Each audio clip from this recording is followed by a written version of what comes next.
I mean, particularly like things seem to be accelerating to something. Isn't it? I mean, if we look at our life, it seems in the past 100 years, life been accelerating quite fast. Yeah. In the past 20, It's much getting faster. faster and faster. Is it more slow? So my question is really, how life will be in Earth 20, 30, 50 years from now? Our education, our transport. How do you see it? Well, I think this is one of those things that's quite difficult to predict. When you think of, say, the first controlled powered flight was 1903 with the Wright brothers. And then 66 years later, we put the first people on the moon. I mean, if you'd ask people, say in 1900, what are the odds of man landing on the moon, they would have said that's ridiculous.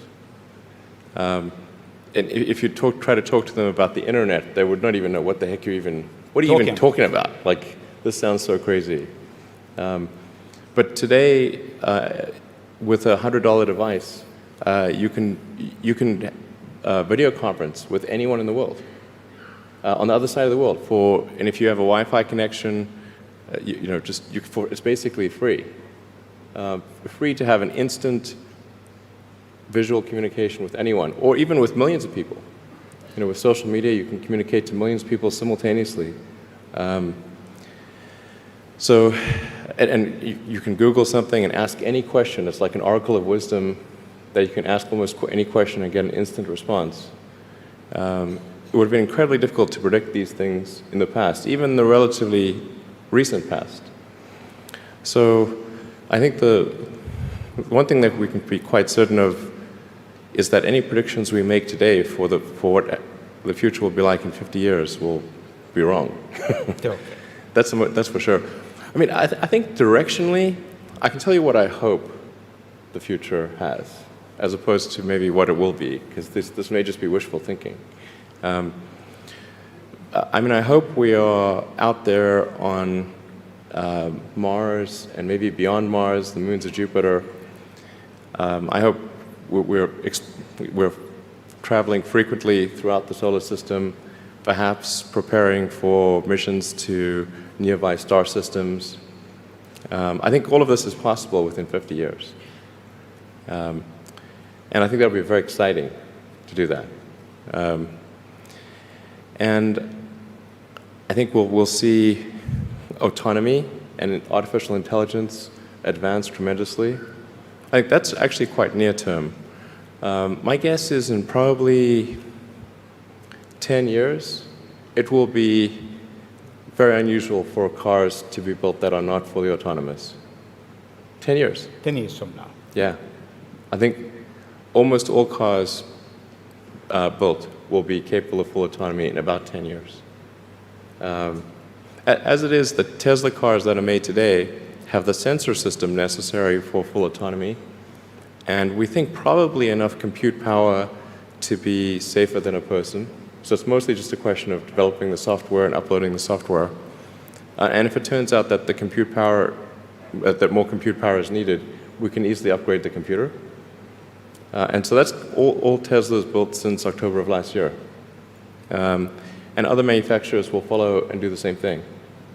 So getting in a car will be like getting in an elevator. You just tell it where you want to go, and it takes you there with extreme levels of safety. And that'll be normal. It'll just be normal. Like for elevators, there used to be elevator operators. You get in, there'd be a guy moving a lever. Now you just get in, you press the button, and that's taken for granted. So autonomy will be widespread. I think one of the most troubling questions is artificial intelligence. And I don't mean narrow AI. Like vehicle autonomy, I would put in the narrow AI class. It's narrowly trying to achieve a certain function.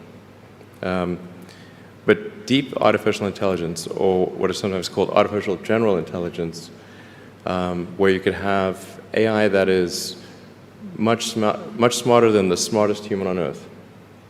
This, I think, is a dangerous situation. Why it is dangerous? I mean, there is two views. One view is artificial intelligence will help humanity. There is another school of thought is artificial intelligence is a threat to humanity. Why is it? Well, I think it's both. You know, it's like one way to think of it is imagine we were going to be visited. Imagine you're very confident that we were going to be visited by super intelligent aliens in, let's say, 10 years or 20 years at the most. Super intelligent. So you think within 20 years Yes. we'll have alien in Earth? Well, digital superintelligence will be like an alien.